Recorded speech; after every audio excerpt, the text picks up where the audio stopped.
Recevez la paix qui est dans les cieux.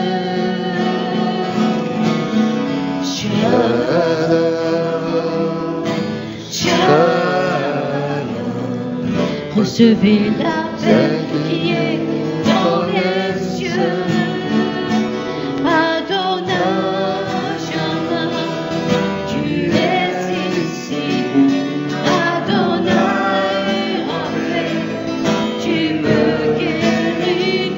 Adonai, Tsidkenu, tu es notre justice, notre Père qui est aux cieux. Que ton nom est merveilleux. Shalom.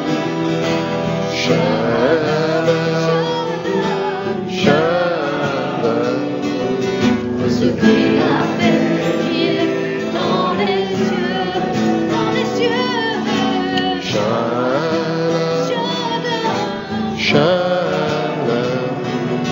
Recevez la paix qui est dans les cieux. Adonai, Shammah, tu es ici. Adonai, Rapha, tu me guéris. Adonai, Tsidkenu, tu es notre justice, notre Père qui est aux cieux. Que ton nom est merveilleux. Que ton nom est merveilleux.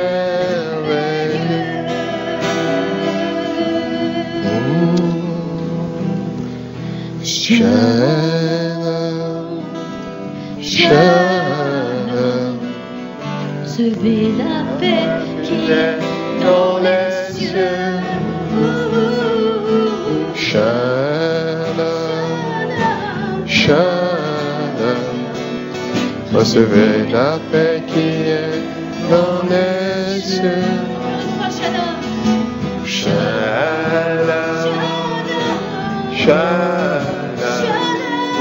Recevez la paix qui est dans les cieux.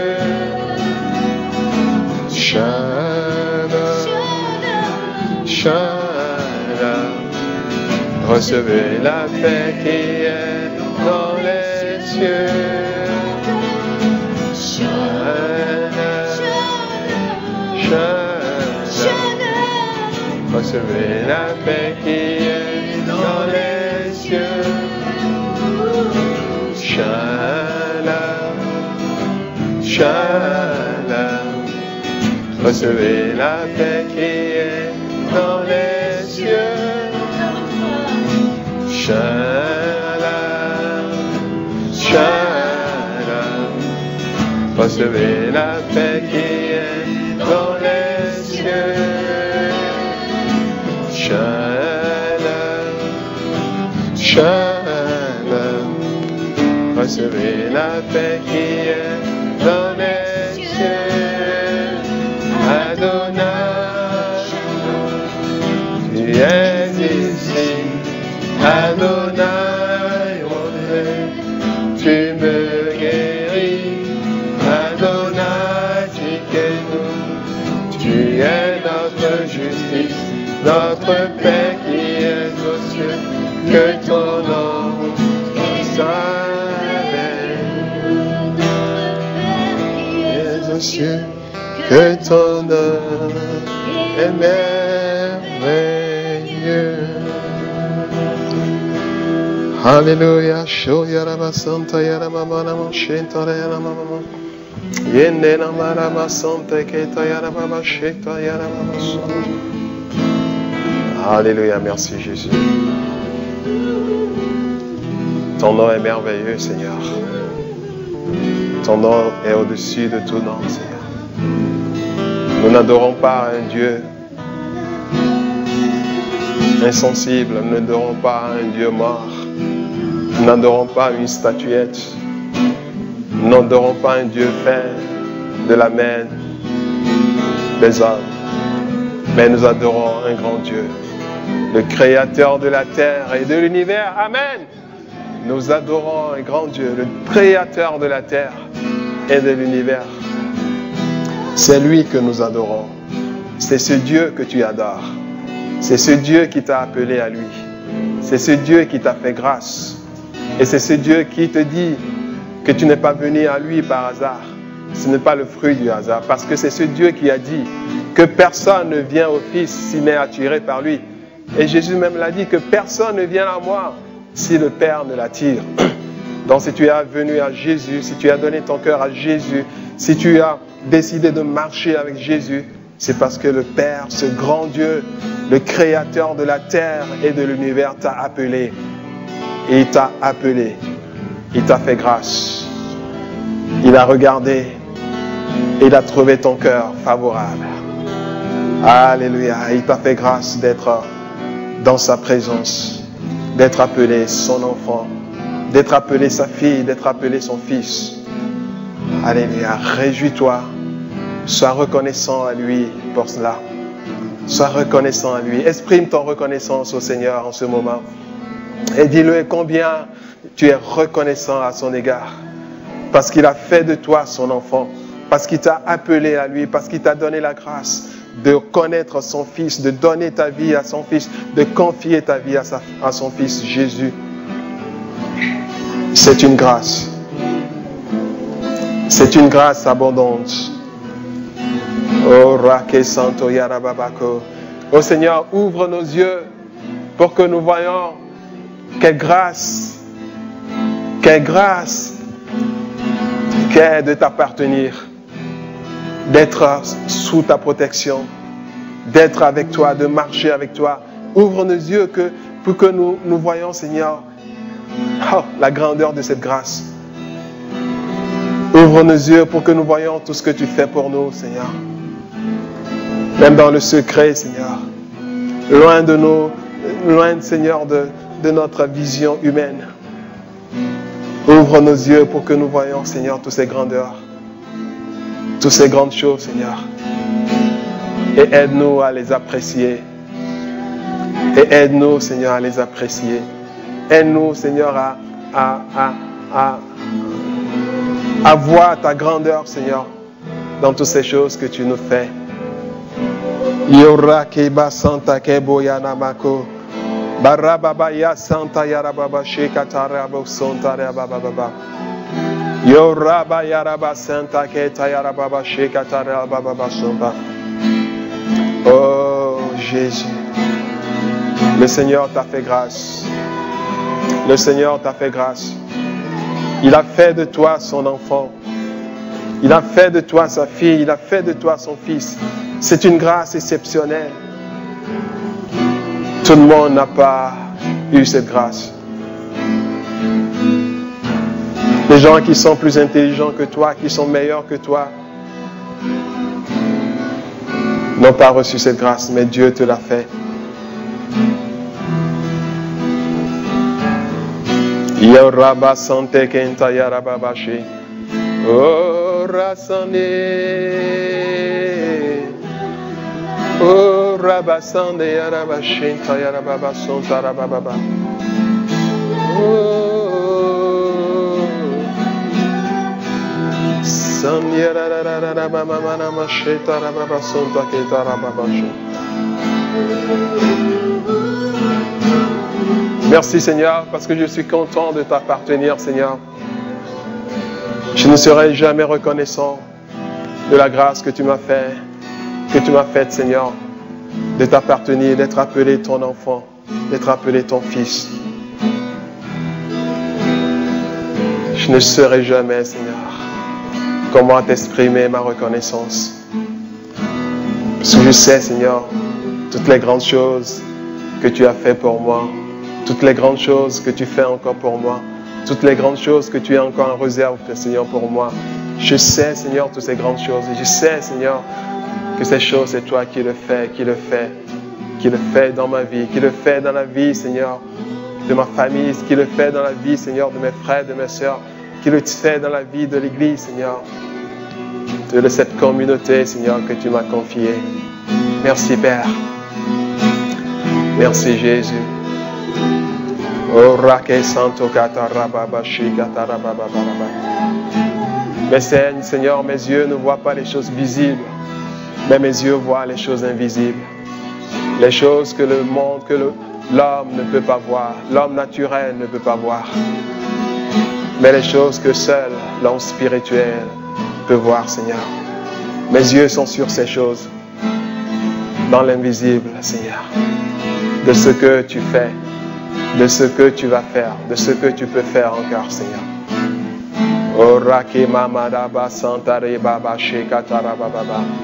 Reçois, Seigneur, toutes mes reconnaissances, Seigneur. Reçois mon adoration. Reçois mes louanges.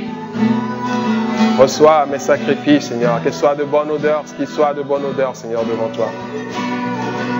Apprécie, Seigneur, les sacrifices de mes lèvres, Seigneur. Orake makata yaraboshi kata yarababa sonta rababa rababasho. Oria santa yarababashi tarababa. Merci Jésus. Apportez à la maison du trésor toutes les dîmes afin qu'il y ait de la nourriture dans ma maison. Mettez-moi de la sorte à l'épreuve, dit l'Éternel des armées, et vous verrez si je n'ouvre pas pour vous les écluses des cieux, si je ne répands pas sur vous la bénédiction en abondance. Pour vous, je menacerai celui qui dévore, et il ne vous détruira pas des fruits de la terre, et la vigne ne sera pas stérile dans vos campagnes, dit l'Éternel des armées. Toutes les nations vous diront heureux, car vous serez un pays de délices, dit l'Éternel des armées. Vos paroles, Amen. Et dans ces passages, le Seigneur nous révèle, le Seigneur nous dit et nous réitère encore son invitation à apporter dans sa maison nos dîmes et nos offrandes, et de le faire en le mettant à l'épreuve. Vous savez pourquoi le Seigneur a dit ici, mettez-moi à l'épreuve pour voir? Parce qu'il sait que quand nous allons décider de le faire, il y aura l'ennemi qui va envoyer la peur de manquer. L'ennemi qui viendra dire, mais tiens, si tu donnes, tu vas manquer. Mais le Seigneur dit ici, apportez dans ma maison et mettez-moi ainsi de la sorte à l'épreuve pour voir si moi je suis l'Éternel qui abandonne ses enfants, pour voir si moi je suis l'Éternel, je ne suis pas l'Éternel qui pourvoit à tous les besoins de ses enfants, pour voir si moi je ne suis pas l'Éternel qui manifeste sa fidélité. Alors c'est pour cela que c'est un temps vraiment pour mettre à l'épreuve Dieu et le laisser agir dans nos vies. Alors nous allons vraiment prier pour tout ce que nous avons décidé dans nos cœurs de donner ce matin, et de donner librement, sans peur, sans crainte de manquer, et de donner selon nos moyens, et de laisser ainsi le Seigneur agir dans nos vies. Alléluia. Alléluia. Alléluia. Seigneur, merci parce que nous venons à toi encore ce matin pour te manifester cette expression, Seigneur, de notre reconnaissance. Au travers de cette expression, Seigneur, nous t'apportons aussi dans ta maison, Seigneur, nos biens matériels, Seigneur. Tout ce que tu nous as donné, tout ce dont tu nous as bénis, Seigneur, dans ce monde, et qui nous permet de vivre, Seigneur. Nous apportons, Seigneur, une partie de ces choses dans ta maison pour te bénir. Et Seigneur, et comme tu l'as dit, Seigneur, nous l'apportons dans ta maison sans peur, sans crainte de manquer. Seigneur, nous ne l'apportons pas, Seigneur, avec doute. Nous ne l'apportons pas avec incrédulité, mais nous l'apportons avec la foi. La foi que toi, tu es l'Éternel qui n'abandonne pas ses enfants. La foi que nous n'allons pas céder aux pressions de l'ennemi, à la peur, à la crainte. La foi que toi, tu te souviendras de nous et que tu ne nous abandonneras pas. Tu ne nous laisseras, Seigneur, manquer de rien.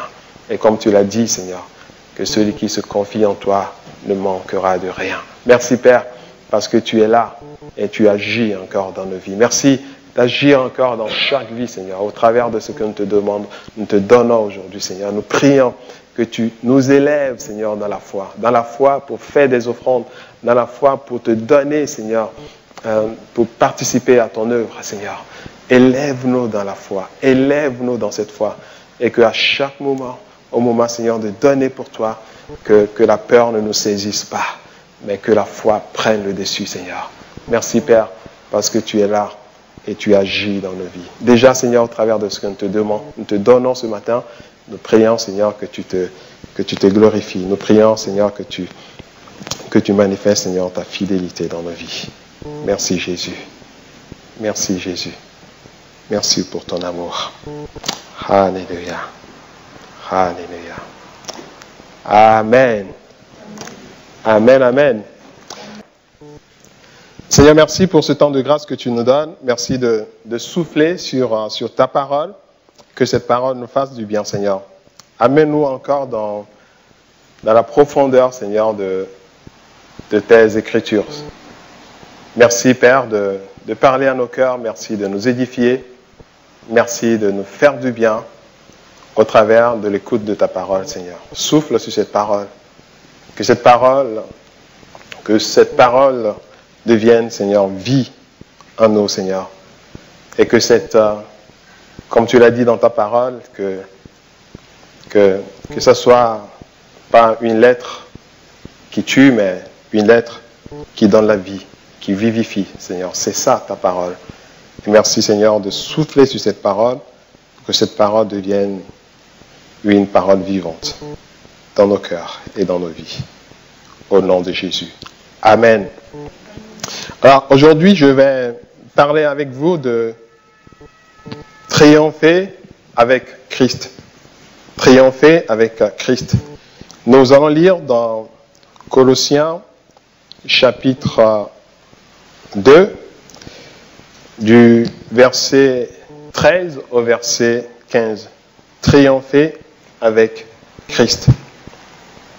Vous qui étiez morts par vos offenses et par l'incirconcision de votre chair, il vous a rendu à la vie en vous faisant grâce pour toutes nos offenses. Il vous a rendu à la vie en nous faisant grâce pour toutes nos offenses. Le verset 14. Il a effacé l'acte dont les ordonnances nous condamnaient et qui subsistait contre nous, et il a détruit en le clouant à la croix. Il a dépouillé les dominations et les autorités et les a livrées publiquement en spectacle en triomphant d'elles par la croix. Amen. Donc ici, c'est un verset qui nous décrit le triomphe de Christ par la croix. Et nous voyons ici des révélations puissantes de la part de Dieu pour notre vie de tous les jours. Et l'invitation que l'apôtre veut nous donner ici, c'est de nous amener à triompher avec Christ tous les jours de notre vie. Vous savez, notre marche avec Christ doit être une marche de triomphe en triomphe. Ce n'est pas une marche où on triomphe juste une fois et puis on dit que peut-être c'est fini et qu'on y est arrivé. Non, la vie chrétienne, c'est aussi une vie de grands défis où nous aurons des défis tous les jours de notre vie. Nous aurons de l'adversité, nous aurons des attaques, nous aurons des tentatives de déstabilisation de la part de l'ennemi. Nous aurons des tentatives de séduction de la part de l'ennemi, où l'ennemi va chercher à nous amener dans les choses qui ne sont pas de Dieu. Et nous aurons aussi à faire face à toutes ces menaces que l'ennemi envoie dans le monde. Parce que nous sommes aussi dans le monde. Mais simplement que nous ne sommes pas du monde. Donc, les choses auxquelles le monde fait face, nous aussi en tant que chrétiens, nous ferons face à ces choses. Parce que nous sommes ensemble avec eux, parce que nous vivons ensemble avec eux, parce que nous participons aussi à l'évolution, à la construction, à la prospérité aussi de ce monde. Donc nous faisons partie des acteurs de ce monde. Donc c'est pour cela que nous allons faire face aussi à ce que le monde aussi vit. Parce que nous ne vivons pas à côté du monde, nous ne vivons pas à part dans le monde. Donc, c'est pourquoi l'apôtre nous rappelle ici ce que Christ a fait pour nous à la croix. Et il nous invite aussi par là à triompher avec lui. Vous qui étiez morts par vos offenses et par l'incirconcision de votre chair, il vous a rendus à la vie avec lui, en nous faisant grâce pour toutes nos offenses.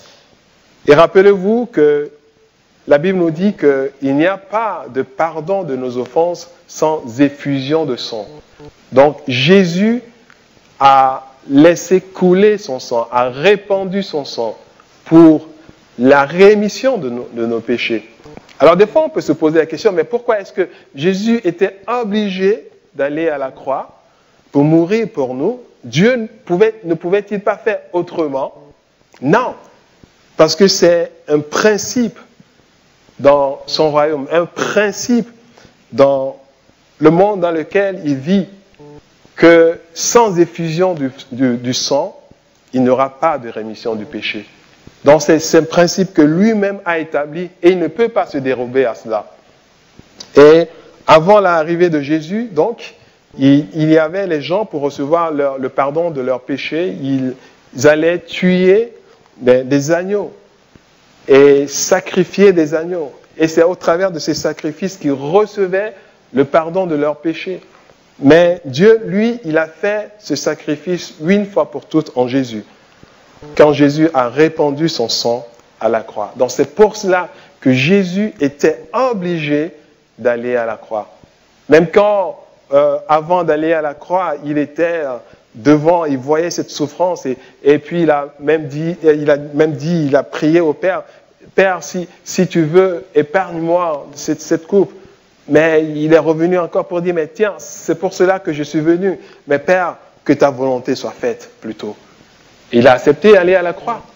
Il a répandu son sang. Il a répandu son sang pour nous. Donc c'est pour cela que la Bible nous dit ici qu'il nous a rendus à la vie avec Christ.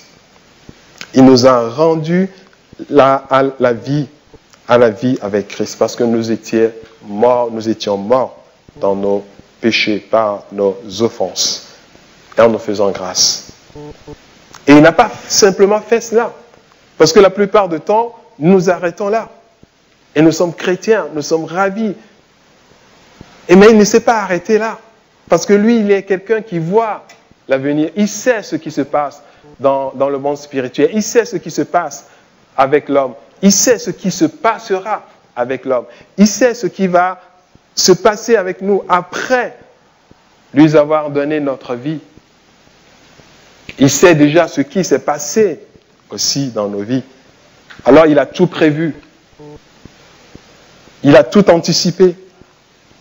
Et ici, dans le verset 14, on nous dit qu'il a effacé aussi en même temps, en accordant la rémission, le pardon de nos péchés, il a effacé l'acte dont les ordonnances nous condamnaient et qui subsistait contre nous, et il a détruit en le clouant à la croix.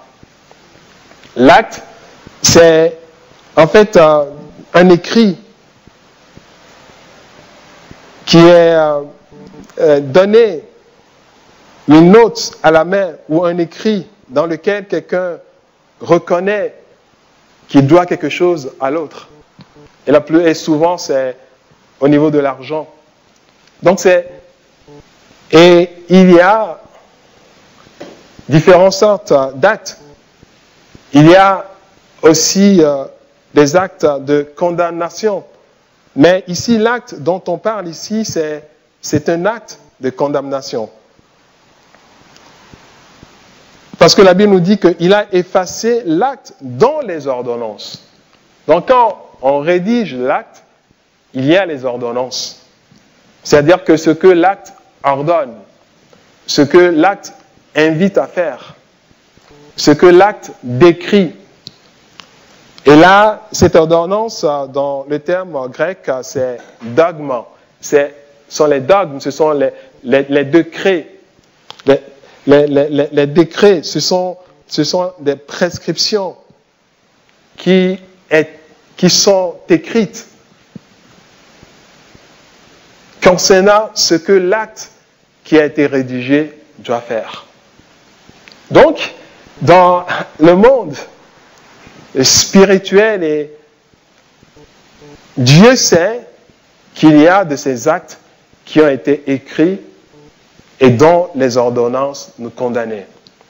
Dont les ordonnances décrivaient notre fin, notre destruction, décrivaient les souffrances, décrivaient ce qui a été écrit contre nous dans les lieux secrets que nous ne connaissons pas.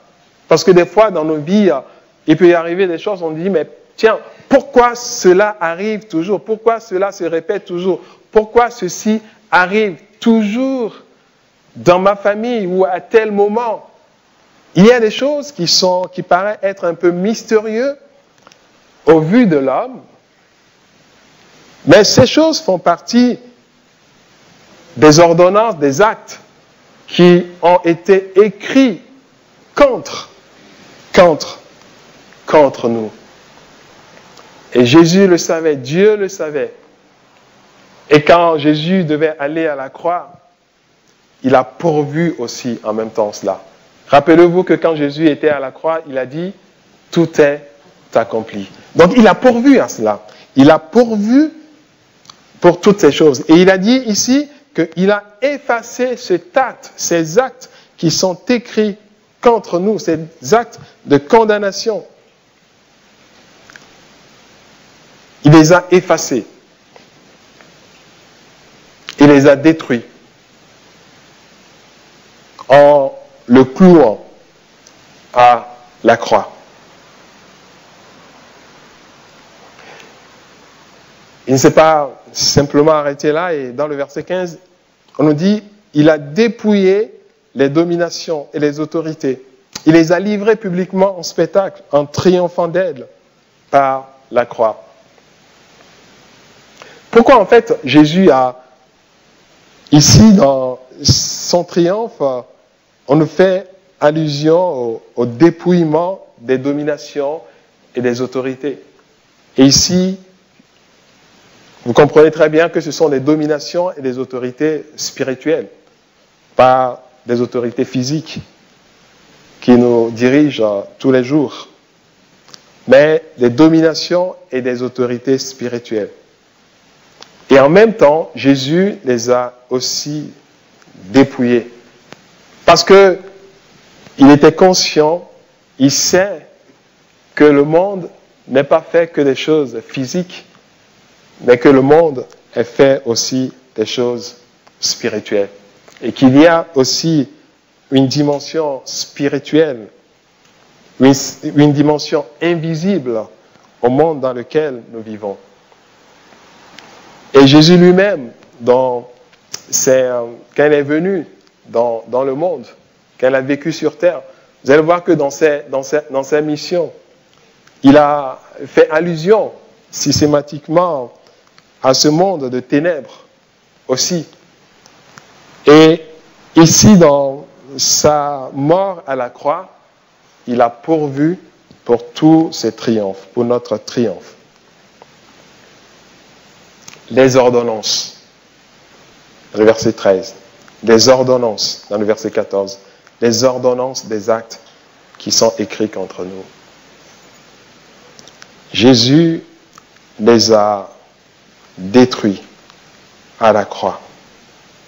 Il les a cloués à la croix. Il les a effacés.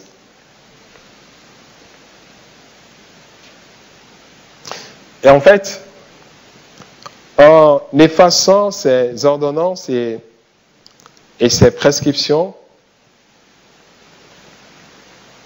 qu'est-ce qu'il a dit? Qu'est-ce qu'il a fait? Il a effacé les conséquences de ces choses dans nos vies. Il les a effacées. Il a fait déjà l'acte. Mais dans la réalité, nous voyons que la victoire a été pourvue, mais il nous faut une autre chose pour rentrer, pour prendre possession de cette victoire. Donc c'est pourquoi l'apôtre nous donne ici la connaissance de ces choses, la connaissance de ce qui a été fait. Et quelles sont les conséquences et quelles sont ces ordonnances? Ces ordonnances sont les conséquences de notre désobéissance. Et les conséquences, c'est ça, c'est la mort éternelle, c'est la domination du mal, c'est la malédiction, parce que c'est écrit dans la loi que si nous pratiquons certaines choses, il y a la malédiction de Dieu qui suit. Et Dieu a dit que sa malédiction demeure de génération en génération. Et ça, parce qu'il faut que nous faisions la différence entre la malédiction qui provient de la désobéissance des Saintes Écritures. Par exemple, quelqu'un où la Bible dit de ne pas adorer, de ne pas pratiquer des œuvres occultes. Et là, dans les Saintes Écritures, nous voyons qu'il y a des conséquences spirituelles, des malédictions qui peuvent arriver dans la vie de quelqu'un qui pratique ces œuvres occultes. Donc déjà, le fait de le pratiquer, on ouvre la porte à des malédictions dans notre vie. Et parce que nous avons désobéi à la parole.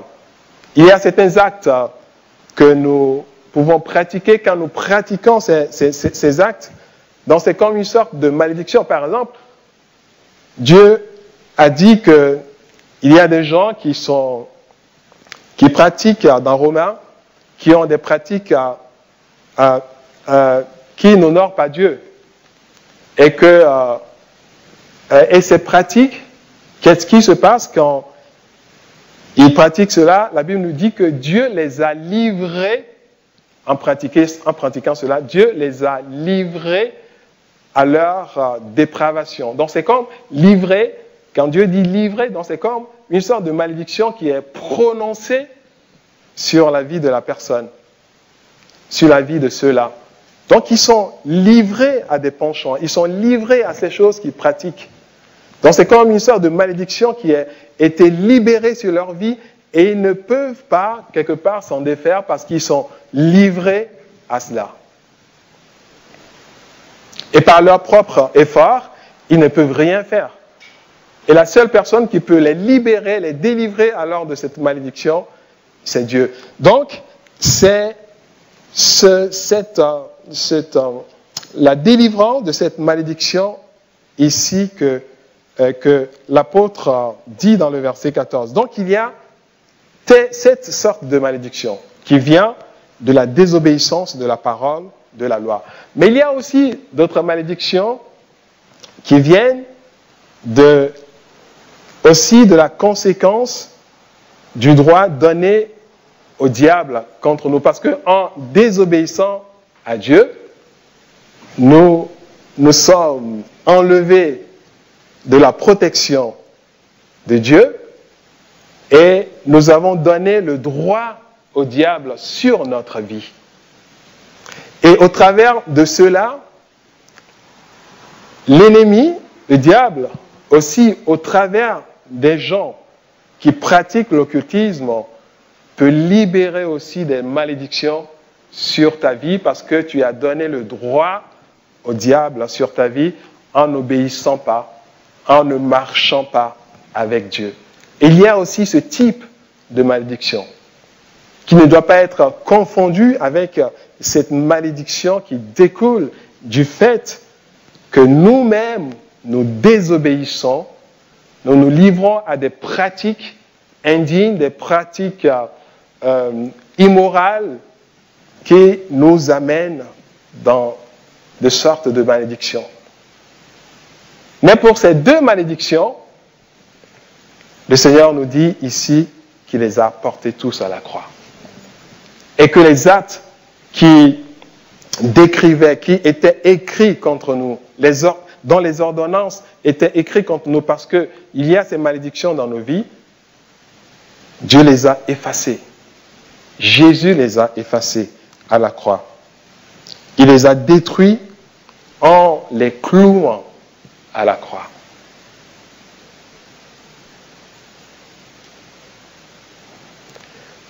Alors, pour la première malédiction, on reviendra sur ça et je vous expliquerai ce qui est des choses qui sont très, très, très importantes. Alors donc, il y a les conséquences de notre désobéissance, la mort éternelle, la domination du mal, la malédiction, les maladies, les souffrances, les malheurs. Il y a les conséquences aussi de du droit donné au diable contre nous à cause de notre obéissance. Et là, le diable vient à accès à le droit sur notre vie. Et là aussi, ils viennent aussi frapper par la maladie, par des souffrances, par la malédiction. Et nous sommes sujets à toutes les œuvres de sorcellerie, de l'occultisme, parce que nous n'avons pas la protection de Dieu. C'est très important. Parce qu'il y a, que nous devons savoir de savoir ceci. Il y a beaucoup qui pensent qu'on ne doit pas parler de ces réalités spirituelles. Alors que Jésus lui-même et ses premiers apôtres en ont beaucoup parlé.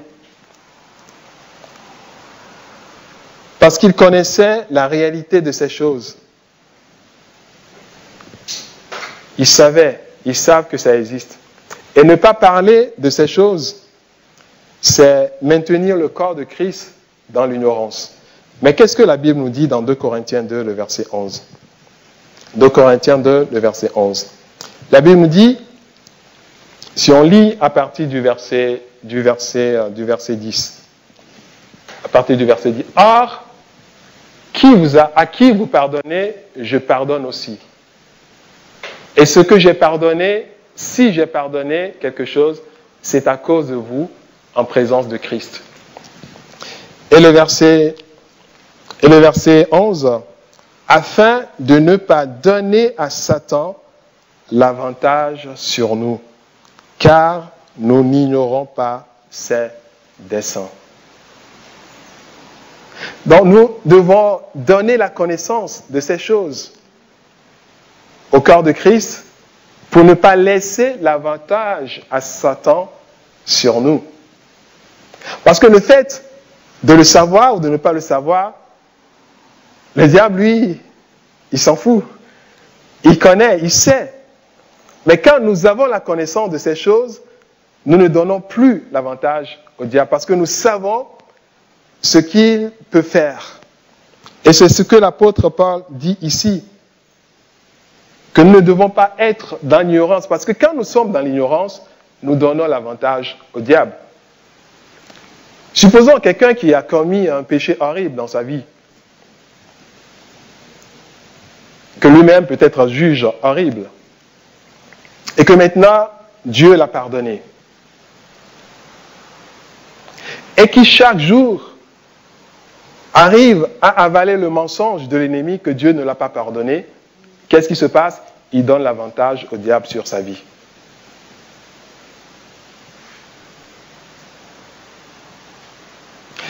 Parce qu'à cause de cette ignorance, de cette conviction que Dieu l'a pardonné,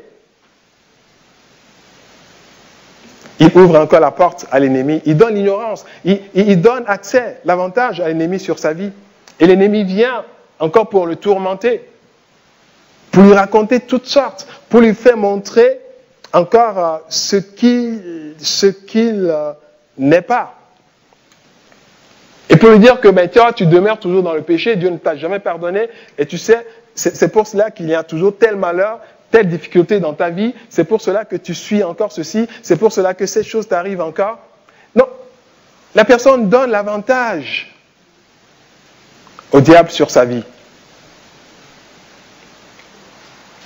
Mais le jour où cette personne reçoit la conviction que Dieu l'a vraiment pardonné, l'a libéré, qu'est-ce qui se passe?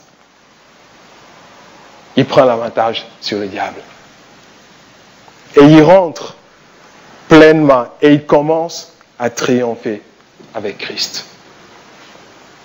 Il commence à triompher avec Christ. Elle commence à triompher avec Christ. Et sa vie commence à changer. Et sa vie commence à aller de triomphe en triomphe parce que il ne donne pas l'avantage au diable sur sa vie. Parce qu'il connaît les desseins du diable. Et les desseins du diable, la Bible nous dit dans Jean 10 que le diable est un voleur. Et le voleur ne vient que pour dérober, égorger, détruire. Mais la Bible dit que c'est Jésus qui parlait. Il dit que mais moi je suis venu pour donner la vie. Afin que mes brebis aient la vie et qu'elles soient dans l'abondance. Deux choses, avoir la vie et être dans l'abondance. Quand nous recevons la connaissance de ces choses, nous fermons la porte à l'ennemi. Nous ne donnons plus l'avantage à l'ennemi sur notre vie, car nous n'ignorons pas ses desseins. Car nous savons ce que l'ennemi prévoit faire contre nous et pour détruire nos vies. Alors la question qui peut choquer, c'est: connais-tu les desseins du diable à ton égard? Je ne te dis pas d'aller chercher. Non, ce n'est pas la peine d'aller chercher. Tu ne veux pas perdre ton temps pour aller chercher, mais qu'est-ce que le diable a contre moi? Non, ce n'est pas ça l'objectif de ma question. Mais c'est juste pour te dire, est-ce que tu es conscient que le diable,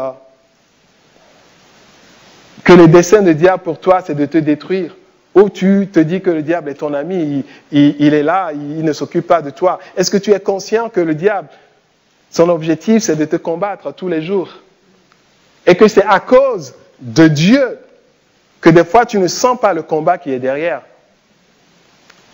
Parce que Dieu t'a donné la victoire. C'est pour cela que Dieu nous invite encore à vivre son triomphe. Et plus nous vivons dans le triomphe de Dieu, plus toutes les flèches de l'ennemi contre nous seraient comme des pailles qu'on lance. Tu vois, quand on lance les pailles contre toi, tu ne sens rien. Tu ne sens même pas si quelque chose se passe autour de toi. Ce n'est pas parce que l'ennemi ne t'attaque pas, ce n'est pas parce que l'ennemi ne lance plus des flèches, mais c'est parce que tu es arrivé à un moment de triomphe sur triomphe que même toutes les flèches que l'ennemi lance, tu ne le sens même pas. Tu ne le vois même pas. Ça ne te fait plus rien. Mais malgré ça, l'ennemi, il est toujours là derrière, parce qu'il ne veut pas ton bien. C'est comme il a reçu ce truc pour dire, mais tiens, celui-là, il a quitté mon camp, je vais tout faire pour le ramener dans mon camp.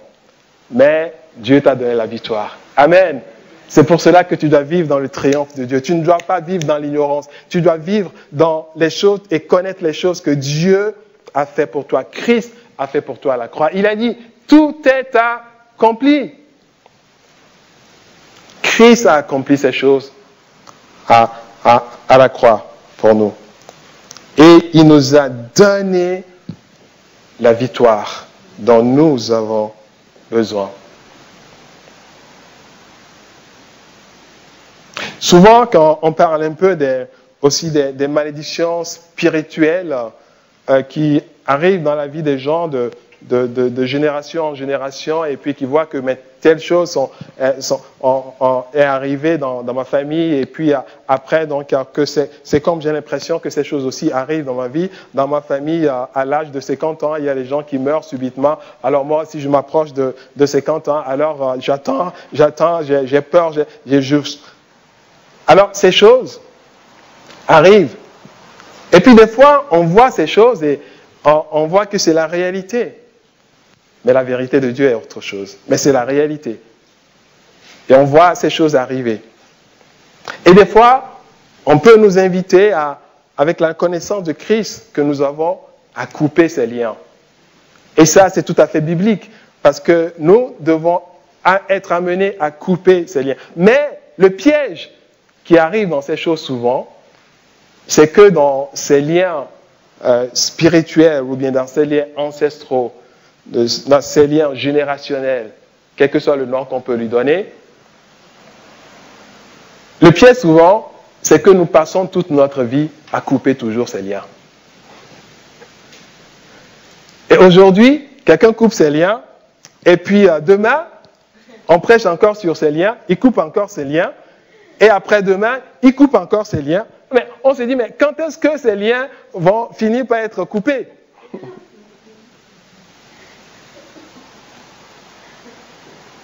Vous savez, j'ai réfléchi beaucoup sur ça. Vous savez, la réponse que le Saint-Esprit m'a amené à comprendre, m'a amené à recevoir ou m'a expliqué par rapport à cela, c'est qu'après avoir coupé ce lien, le chrétien maintenant a la responsabilité de rentrer dans le triomphe de Dieu. C'est-à-dire que quand tu le fais, c'est fait. Et maintenant, ce qui va changer la suite de ta vie, c'est maintenant ton triomphe par la foi. C'est maintenant ta foi, maintenant ta confiance. C'est maintenant ta connaissance de ce que Dieu a fait pour toi. Comme je l'ai dit tout à l'heure, l'ennemi reviendra toujours pour te rappeler de cela. Et dès qu'il y a des difficultés qui sont similaires à des choses qui sont vécues comme des choses de malédiction, alors tu reviens toujours en arrière pour dire, mais tiens, à ça, c'est toujours les conséquences de ces choses qui arrivent encore.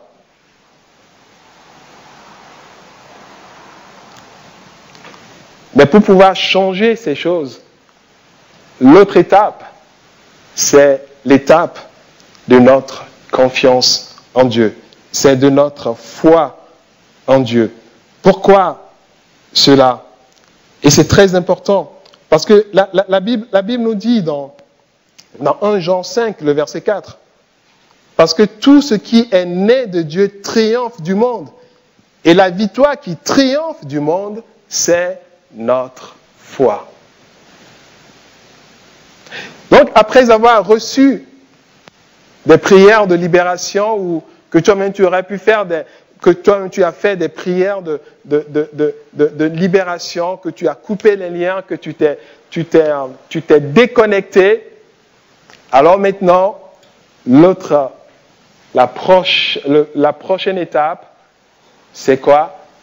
C'est le triomphe par la foi.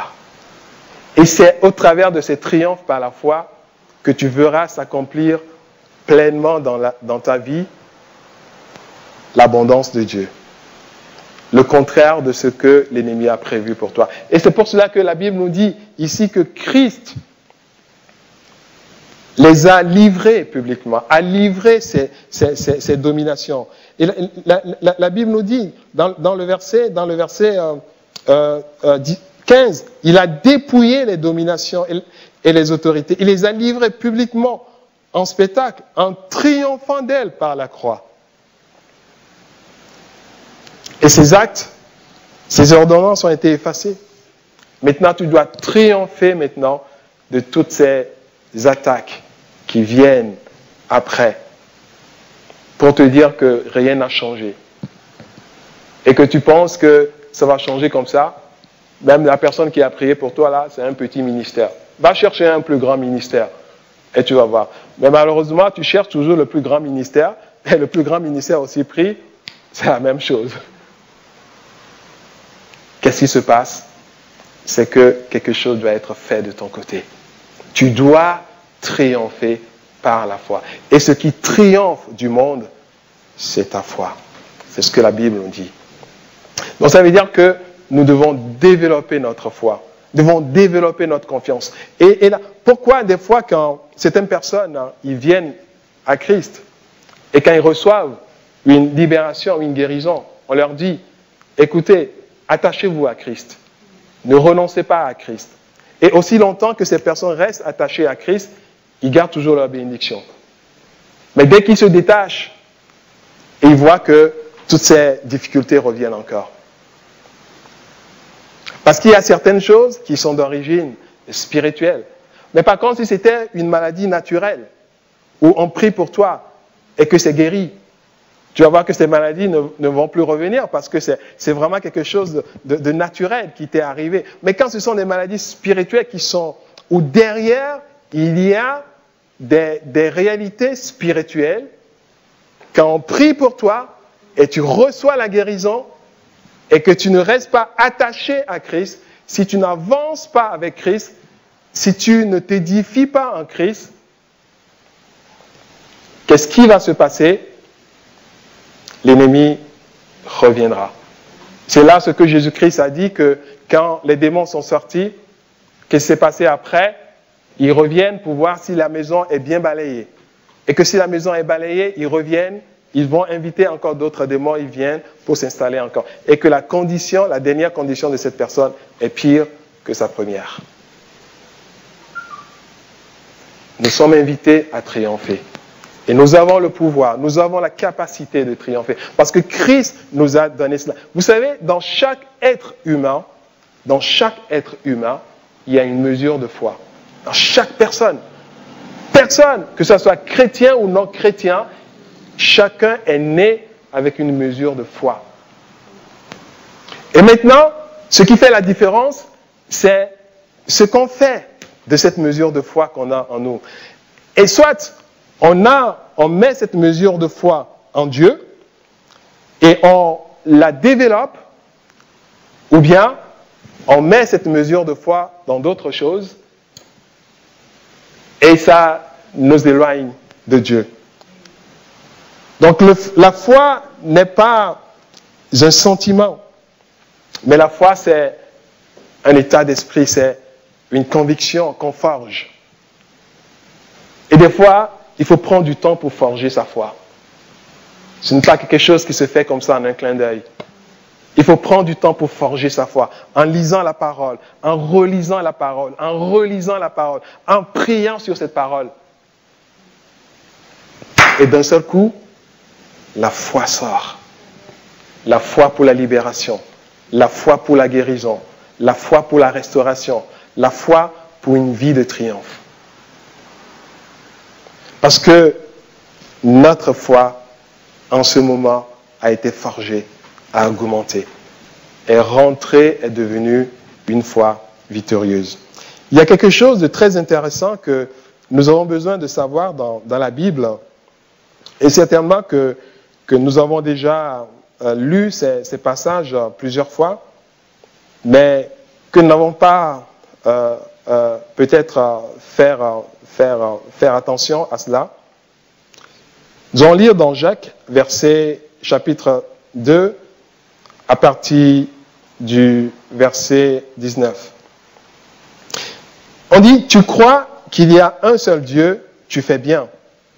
Les démons le croient aussi. Et ils font quoi? Et ils tremblent. Donc tu fais bien. Les démons aussi le font, ils tremblent. Voilà, donc vous êtes au même niveau presque. Mais après, quand nous continuons dans le verset 20, qu'est-ce que nous lisons? Veux-tu savoir, homme vain, que la foi sans les œuvres est inutile. Alors c'est là où vient la différence. La foi, c'est une mesure cette mesure est libérée dans la vie de tout homme, de toute femme. Mais maintenant, cette foi nous a été donnée, en fait, pourquoi? Pour produire les œuvres.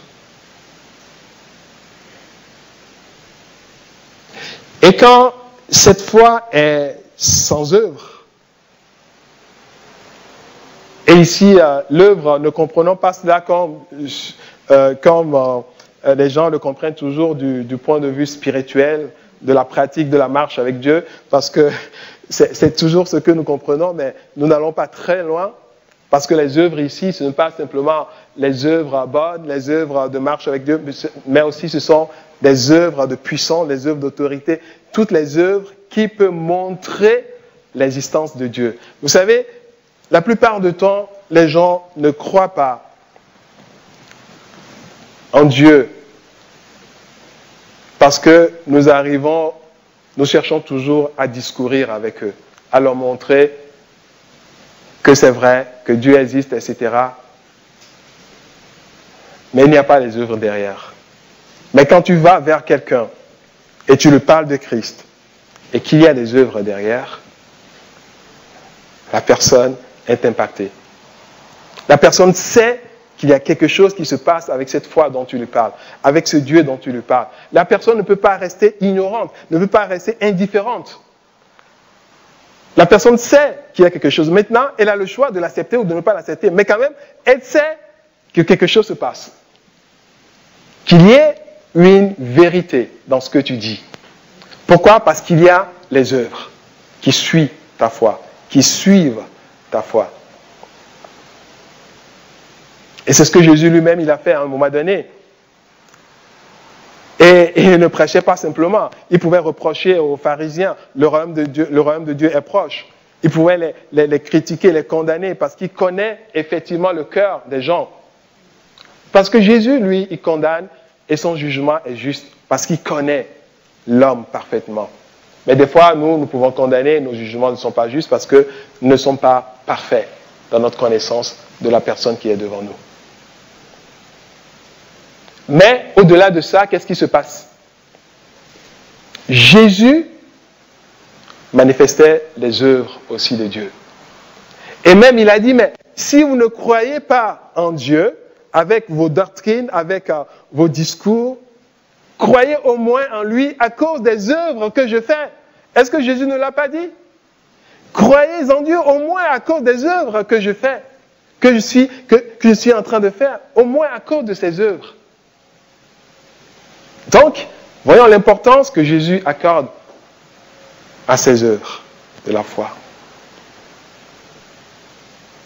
Mais vous savez que ce qui nous donne les œuvres de la foi, c'est notre triomphe par la foi. C'est quand nous triomphons par la foi. Donc c'est pour cela que Christ nous invite à triompher par la foi. Tu es capable de le faire. Il n'y a pas des gens de catégorie des gens qui sont... Non, ces gens le font parce qu'ils ont forgé leur foi, parce qu'ils ont pris le temps à développer leur foi. Tu as la même grâce, tu as le même esprit, le même Saint-Esprit. Et quand tu t'approches de Dieu et quand tu vois, Dieu voit ses capacités en toi, c'est en ce moment-là que Dieu t'appelle. Parce que Dieu ne peut pas t'appeler à faire quelque chose que tu ne peux pas faire. Ce serait comme, il met un fardeau sur toi. Donc c'est un défi que Dieu nous donne. Pour rentrer dans les... Il a dit que la foi sans les œuvres est une foi morte. Est une foi morte.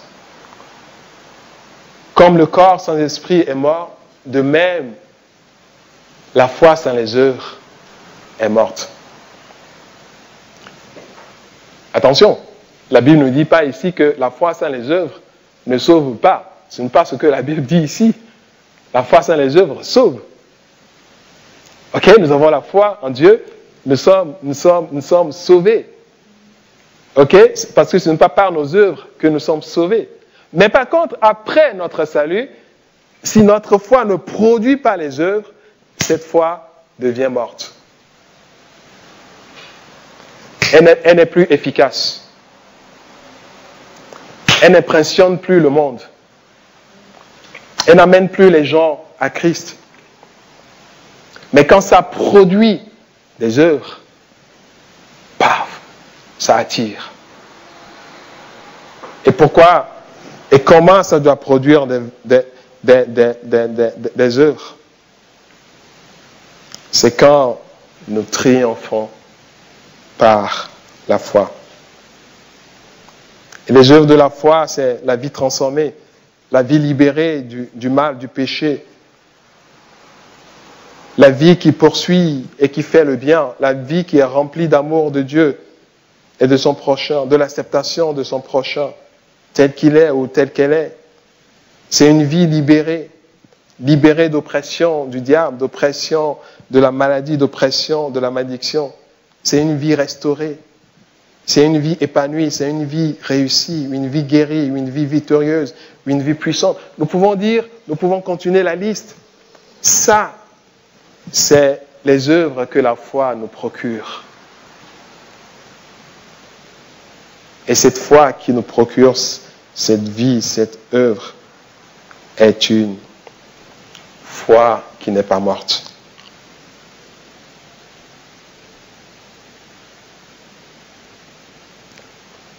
Vous savez, beaucoup, comme je l'ai dit, ne reçoivent pas Christ aujourd'hui à cause du fait que notre foi ne produit plus des œuvres. Mais si nous voulons changer, nous pouvons le faire. Donc, essaye de changer cette tendance. Mets-toi de côté. Décide-toi de changer cette tendance. C'est toi seul qui peux le faire. Ce n'est pas un ministère, ce n'est pas un pasteur. Il y a des gens qui courent d'après l'onction, que si telle personne prie pour moi, je vais recevoir l'onction, etc. C'est bien, le partage. Mais ce n'est pas ça qui change. Mais c'est le temps que tu passes sur ta foi pour pouvoir forger cette foi, pour pouvoir développer cette foi.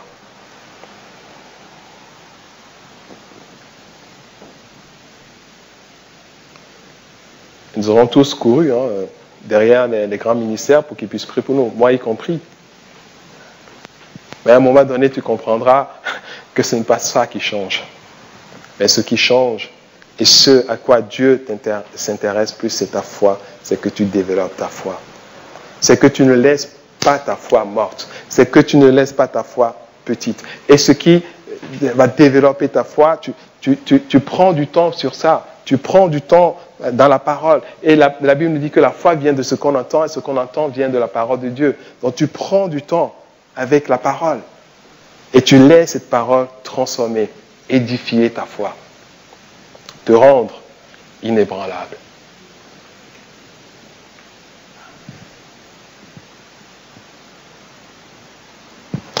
Les œuvres de la foi se manifestent dans notre vie en mettant notre foi en Dieu et dans la parole de Dieu.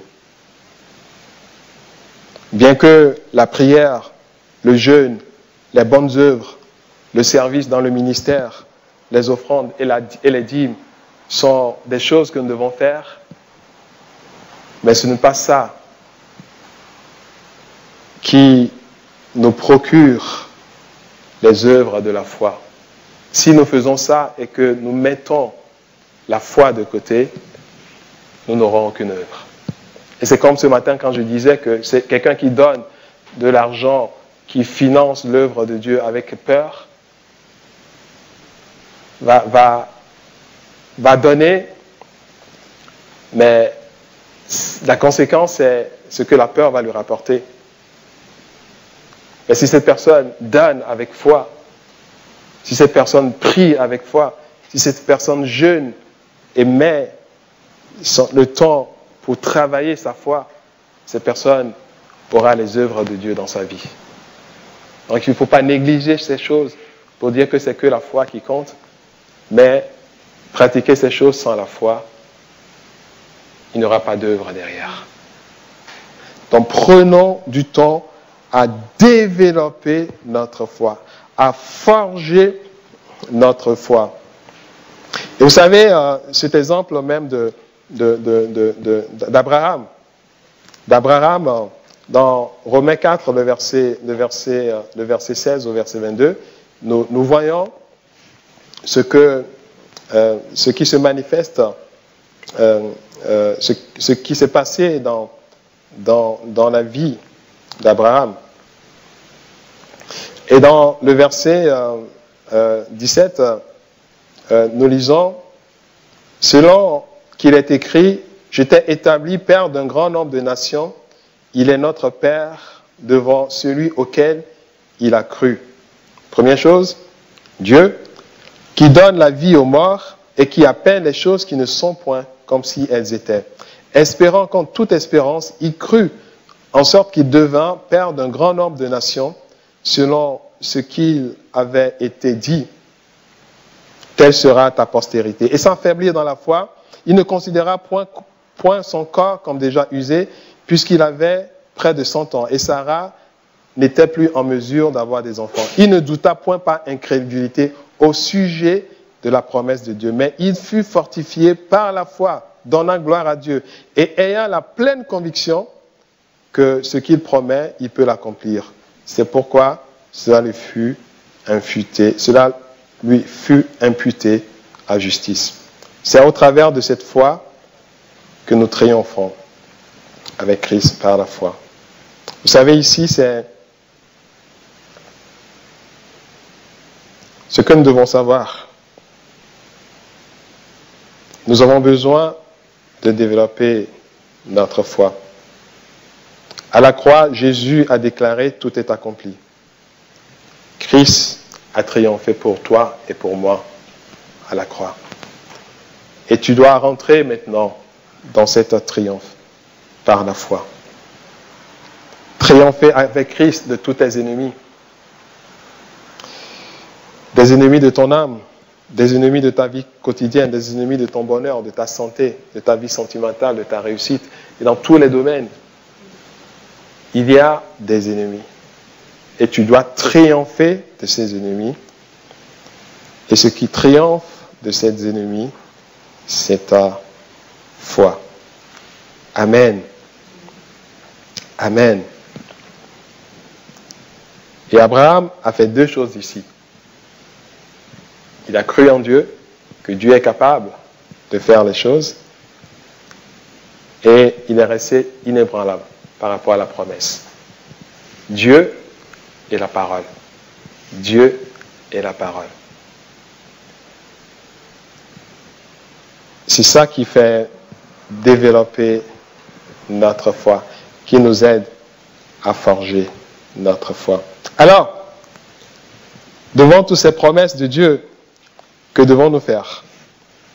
Devant toutes ces promesses de Dieu, allons-nous continuer à donner l'avantage sur nous, à donner l'avantage à Satan sur nous? Allons-nous continuer à ignorer les desseins du diable à notre égard? Non. Nous devons nous réveiller. Nous devons dire non, que ça suffit. Nous devons commencer à forger notre foi. Parce que tu as la foi en toi. Tu dois commencer à travailler cette foi. Et c'est ce que le Seigneur nous invite à faire. Parce que tout est accompli. Il a effacé l'acte de condamnation dont les ordonnances nous condamnaient et qui subsistaient contre nous. Il a dépouillé les autorités. Donc, quelles que soient les malédictions qui ont été prononcées contre ta vie, l'ennemi n'a plus de chance. Parce que Christ a tout fait. Et tu vas triompher. Et tu vas triompher au travers de la foi. Quel que soit tout ce que l'ennemi a libéré contre toi, pour dire que toi, je vais te faire souffrir, l'ennemi n'a plus de chance. Parce que tout est accompli à la croix. Et tu es destiné à triompher. Mais tu dois triompher au travers de la foi. Et ce qui triomphe du monde, c'est ta foi. Alors, nous devons nous lever, nous devons travailler sur notre foi, nous devons édifier notre foi au travers de la parole, nous devons forger notre foi et faire la différence au travers de notre foi. Et que dans les temps à venir, dans les jours à venir, que notre foi commence à produire des œuvres qui vont glorifier le Seigneur. Nous allons nous lever et nous allons prier. Triomphe par la foi. Triompher par la foi. Triompher par la foi. Et tu es appelé à triompher par la foi parce que Christ a triomphé pour toi. Parce que Christ a donné à remporter la victoire pour toi. Tu es appelé à triompher parce que tout est accompli à la croix. Christ a donné sa vie. Il a répandu sa vie pour toi. Quels sont les décrets de l'ennemi? Quels sont l'acte? Quel est l'acte que l'ennemi a écrit contre toi, dont les ordonnances te condamnent? Quels sont ces actes?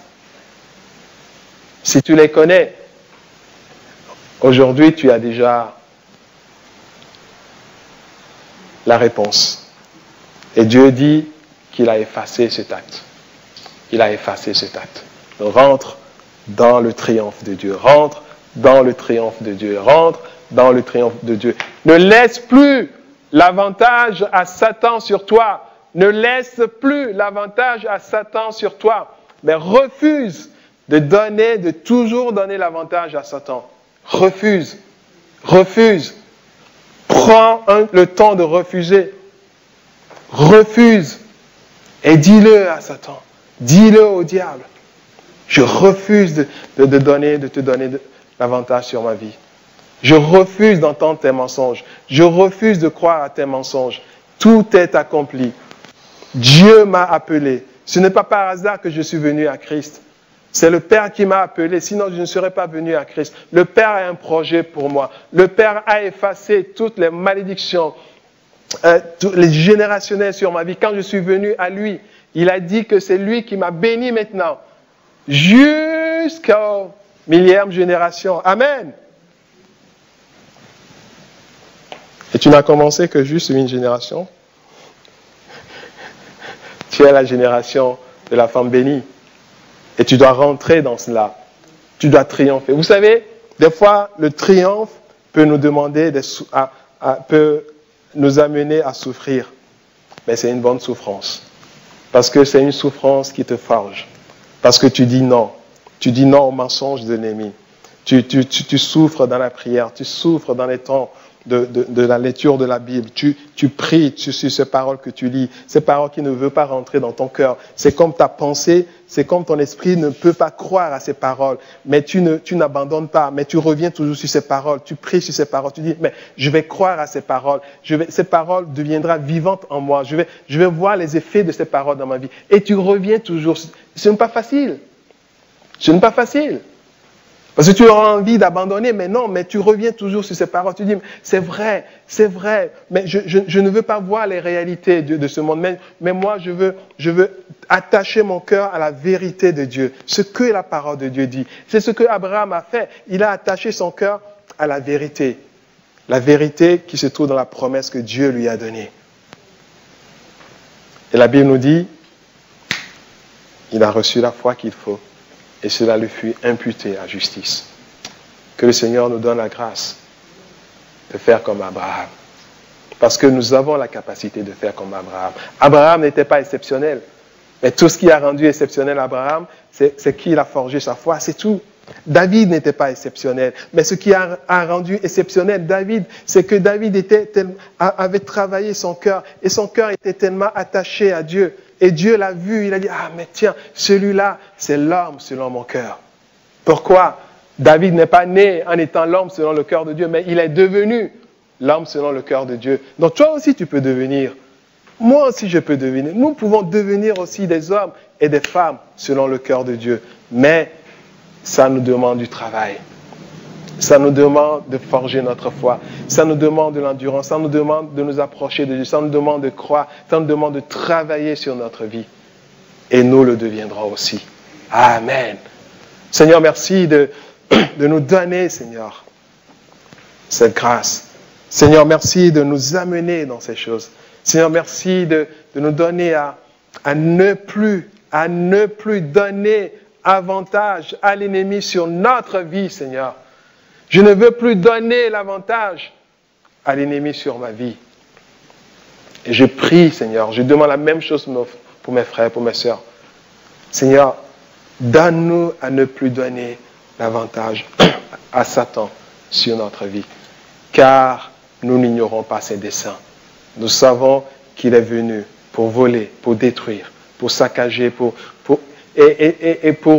nous rendre la vie difficile. Mais toi, tu es venu pour nous donner la vie et pour nous faire vivre dans l'abondance. Seigneur, nous recevons ta vérité dans notre esprit. Nous recevons ta vérité dans nos pensées. Et nous travaillons sur cette vérité. Et que c'est seule cette vérité qui s'accomplira dans nos vies. Au nom de Jésus. Amen. Amen, amen. Soyez bénis. Applaudissons pour le Seigneur. Acclamons le Seigneur. Alléluia. Merci Seigneur. Merci Seigneur. Oui Seigneur, je voudrais aussi prier encore ce matin. Seigneur, nous allons prier pour ceux qui sont malades et ceux qui souffrent aussi dans leur corps. Seigneur, je veux prier encore pour ce matin, Seigneur, pour ceux qui sont malades et qui souffrent aussi dans leur corps, Seigneur. Je te prie, Seigneur, d'étendre ta main et de les toucher. Et je prie, Seigneur, que l'œuvre de l'ennemi, l'œuvre de la maladie, l'œuvre, Seigneur, de la malédiction, Seigneur, dans leur vie, Seigneur, cesse au nom de Jésus. Seigneur, je prie, Seigneur, pour ta liberté. Je prie, Seigneur, pour ta vie. Je prie, Seigneur, pour cette vie en abondance dans chacune de leurs vies, Seigneur. Au nom de Jésus. Seigneur, que la personne, Seigneur, qui est opprimée, Seigneur, par la maladie, se lève et guérisse au nom de Jésus. Que la personne qui est oppressée, Seigneur, dans sa vie, par ces esprits méchants, par ces démons qui cherchent à la détruire, Seigneur, se lève et reçoivent la victoire, Seigneur. Au nom de Jésus, que cette personne qui est complètement à terre, découragée, Seigneur, démoralisée, Seigneur, se lève et reçoive la force, Seigneur, dans sa foi et qu'elle commence à recevoir la grâce et qu'elle forge sa foi maintenant pour la victoire, pour le triomphe. Merci, Père, parce que c'est toi seul qui le fais. Et c'est par grâce, Seigneur, que tu nous donnes toutes ces choses. Au nom de Jésus. Amen. Amen, amen, amen. Voilà, soyez bénis.